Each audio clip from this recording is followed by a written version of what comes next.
दोस्तों, हैदराबाद के किसी इलाके में एक डॉक्टर लड़के की शादी एक आलिमा लड़की के साथ हो गई। शादी के 2 साल के बाद डॉक्टर साहब के घर में पहला लड़का पैदा हुआ, यानी घर में बेटे की विलादत हुई। ये देखकर आलिमा बीबी ने अपने शौहर से कहा, हम अपने इस बेटे को दीनी तालीम दिलवाते हैं। मेरा शौक है कि हमारा बेटा आलिम बने। यह सुनकर डॉक्टर साहब ने उसे आलिम बनाने से इनकार कर दिया और कहा, मैं तो इसे पढ़ा लिखा कर एक बहुत बड़ा अफसर बनाऊंगा ताकि ये दुनिया का कामयाब इंसान बन सके और हमारा नाम रोशन कर सके।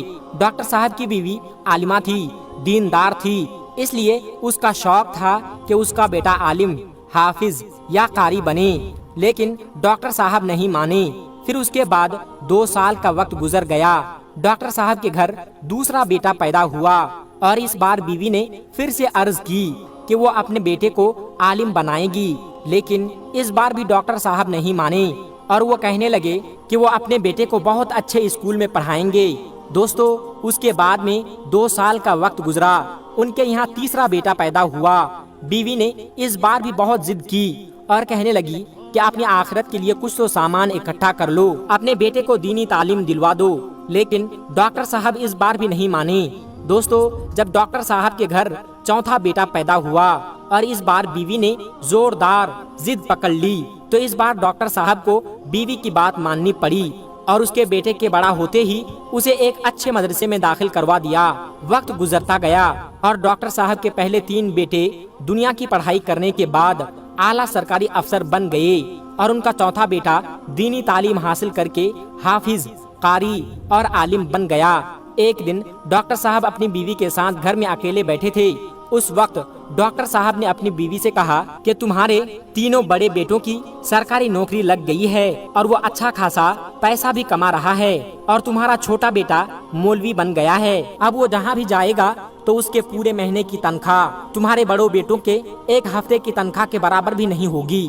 फिर डॉक्टर साहब अपनी आलिमा बीवी से कहने लगे, तुमने अपनी मर्जी चलाकर बहुत बड़ी गलती कर दी है और मुझे मालूम है कि आज तुम्हें अपने फैसले पर पछतावा हो रहा होगा। शौहर की बात सुनकर बीवी ने कहा, मुझे तो बिल्कुल भी पछतावा नहीं हो रहा है।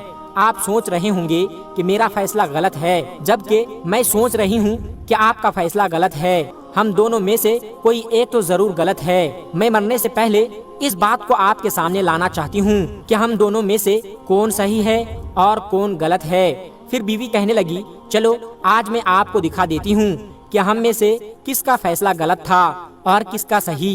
आज मैं आपको आपके चारों बेटों का इम्तिहान लेकर दिखाती हूँ, कौन सही है और कौन गलत है, फैसला हो जाएगा। अगले दिन शाम के वक्त में बीवी ने अपने बाल बिखेर लिए और थोड़ा सा दुपट्टा फाड़ दिया और अपने चेहरे पर 1-2 नाखून के निशान मार लिए और घर के आंगन में बैठ गई और जोर जोर से रोने लगी और अपने शौहर को घर के अंदर के एक कमरे में छुपा दिया। थोड़ी देर के बाद उनका पहला बेटा घर आया। घर आकर अपनी माँ को इस हाल में देखा तो वो आग बबूला हो गया और पूछने लगा, अम्मी आपको क्या हुआ है कि आज तुम्हारे अब्बू ने मुझे बहुत मारा है। इतना सुनते ही वो बेटा गुस्से से लाल हो गया और बाप को बुरा भला कहने लगा कि बुढ़ा इस उम्र में सठिया गया है, पागल हो गया है, कहाँ है वो, मैं अभी देखता हूँ। अम्मी ने कहा, अभी वो घर पर नहीं है। तो बेटा कहने लगा, आज जब वो घर आ जाए तो मुझे बता देना, आज देखता हूँ मैं उसको कि वो किस तरह तुमको मारता है। इतना कहते हुए गुस्से में अपने कमरे के अंदर चला गया। ये सारी बातें डॉक्टर साहब अपने कमरे में छुप कर सुन रहे थे। खैर, थोड़ी देर के बाद उनका दूसरा बेटा भी घर आ गया। माँ को इस हाल में देखा तो वो भी आग बबूला हो गया और माँ से उसके बारे में पूछने लगा। माँ ने बताया कि तुम्हारे अब्बू ने मुझे मारा है। यह सुनकर वो चिल्लाकर बाप को बुरा भला कहने लगा और बोला कि जब वो घर आ जाए तो मुझे बता देना। फिर वो भी अपने कमरे में चला गया। थोड़ी देर के बाद उनका तीसरा बेटा भी घर आया। माँ को इस हाल में देखकर वजह पूछने लगा। माँ कहने लगी, तुम्हारे अब्बू ने मुझे मारा है। तो वो भी बाप को बुरा भला कहकर कमरे में चला गया। दोस्तों, डॉक्टर साहब ये सारी बातें अपने कमरे में बैठकर सुन रहे थे। उनको लग रहा था जैसे उनके पैरों के नीचे जमीन नहीं है। डॉक्टर साहब के आंसू भी नहीं रुक रहे थे। वो सोच रहे थे कि किस तरह मेहनत करके उन बच्चों को पाला है, किस तरह से परेशानी उठा उठा कर उसको अच्छी तरह से पढ़ाई करवाई है। और यही नहीं, ना जाने उनकी कितनी गलतियों को मैंने अब तक नजरअंदाज किया है। پھر وہ اپنے آنسو پوچھتے ہوئے اٹھا اور کمرے سے باہر نکلنے ہی والا تھا کہ اتنے میں ان کا چوتھا بیٹا جو مولوی بن گیا تھا وہ بھی گھر میں سلام کرتا ہوا داخل ہوا۔ اپنی ماں کو اس حال میں دیکھا تو بھاگتے ہوئے اپنی امی کے پاس پہنچا اور ماں سے اس کے بارے میں پوچھنے لگا تو ماں نے اسے بھی یہی بتایا کہ آج تمہارے ابو نے مجھے بہت مارا ہے۔ یہ سن کر ڈاکٹر صاحب کے چوتھے بیٹے نے اپنی امی کا ہاتھ پکڑتے ہوئے ان کو سمجھانا شروع کیا، امی آپ ابو کا سب کچھ ہیں، اگر آج ابو نے آپ کو کچھ کہہ بھی دیا تو کیا ہوا، میں نے ابو کو آج تک آپ سے بدتمیزی سے بات کرتے ہوئے نہیں دیکھا، ابو آپ کے ساتھ ہمیشہ پیار اور محبت سے بات کرتے ہیں، امی آپ صبر سے کام لے، انشاءاللہ سب ٹھیک ہو جائے گا۔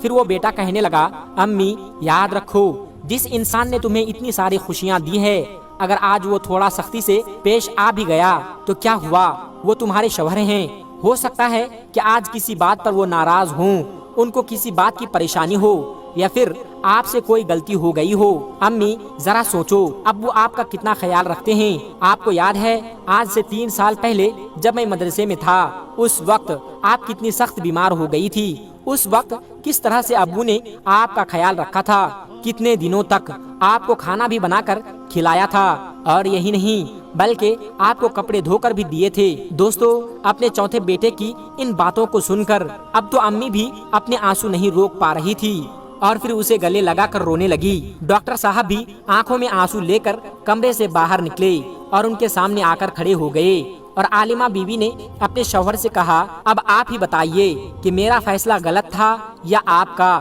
اتنا سنتے ہی ڈاکٹر صاحب نے اس بیٹے کو گلے لگا لیا اور پھوٹ پھوٹ کر رونے لگے۔ پھر بیوی نے اپنے شوہر سے کہا یہ اعلیٰ تعلیم انگریزی میڈیم کے اسکولوں میں نہیں دی جاتی، ماں باپ کے ساتھ کس طرح سے پیش آنا ہے، بیوی کو شوہر کے ساتھ کس طرح سے پیش آنا ہے، یہ تو صرف اور صرف دینی تعلیم ہے۔ دوستو آج ڈاکٹر صاحب کو بھی احساس ہو چکا تھا جن بچوں کو لاکھوں روپے خرچ کر کے انہوں نے دنیاوی ڈگریاں دلائی تھی آج سب بیکار ہے۔ پھر وہ سوچنے لگا کہ کاش میں نے اپنے چاروں بیٹوں کو دینی تعلیم ہی دلوائی ہوتی۔ دوستو امید کرتے ہیں کہ یہ خوبصورت کہانی آپ کو ضرور پسند آئی ہوگی۔ اس کہانی سے آپ نے کیا سبق حاصل کیا کمنٹ باکس میں ضرور بتائیے گا۔ اسی کے ساتھ آپ سے بھی گزارش کرتے ہیں اپنے بچوں کو دنیاوی تعلیم کے ساتھ ساتھ دینی تعلیم ضرور دینے کی کوشش کریں۔ دنیاوی تعلیم کے ذریعے آپ کا بیٹا ڈاکٹر، انجینئر، بیرسٹر، بہت بڑا بزنس مین تو ضرور بن سکتا ہے، لیکن اپنے ماں باپ کا فرما بردار، اللہ سے محبت کرنے والا، اللہ کے محبوب کی اطاعت کرنے والا اس وقت بنے گا جب اسے آپ نے دینی تعلیم دی ہوگی۔ آپ کا بیٹا دنیاوی تعلیم کے ذریعے عزت، شہرت، دولت حاصل کر سکتا ہے، لیکن اپنے ماں باپ کے لیے صدقہ جاریہ نہیں بن سکتا۔ اگر آپ اپنی اولاد کو اپنے لیے صدقہ جاریہ بنانا چاہتے ہیں تو اپنے بچوں کو دنیاوی تعلیم دینے کے لیے آپ جتنی محنت کرتے ہیں اس کا کم از کم 10% اپنے بچوں کو دینی تعلیم دینے کے لیے بھی کوشش کریں۔ اللہ سب کو ان باتوں پر عمل کرنے کی توفیق عطا فرمائیں، آمین ثم آمین۔ دوستو آج کی ویڈیو میں بس اتنا ہی، ملتے ہیں ایک پھر نئی ویڈیو کے ساتھ۔ السلام علیکم ورحمۃ اللہ وبرکاتہ۔